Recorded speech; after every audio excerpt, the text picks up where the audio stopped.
Video शेवटपर्यंत बघा। महिला व बालविकास विभागाअंतर्गत मोठी भरती होणार आहे। आजच बैठक झालेली आहे। महिला व बालविकास मंत्री आदिती तटकरे यांनी ही अपडेट दिलेली आहे। लेटेस्ट अपडेट आहे। तर मंत्रालयामध्ये आज बैठक झालेली आहे।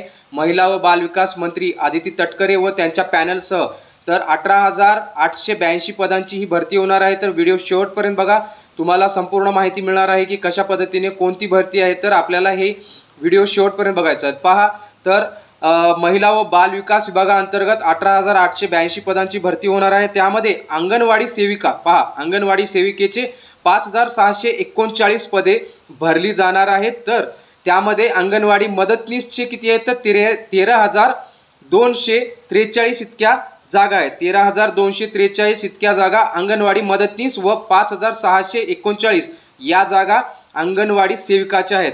तर हा व्हिडिओ जास्तीत जास्त आपल्या गावाकडील व मित्रमैत्रिणींना शेअर करा आणि आपल्या अशाच जॉब संबंधित अपडेटसाठी आपल्या पेजला फॉलो करा, चॅनलला सबस्क्राईब करा। भेटूयात पुढच्या व्हिडिओमध्ये। जय हिंद, जय महाराष्ट्र।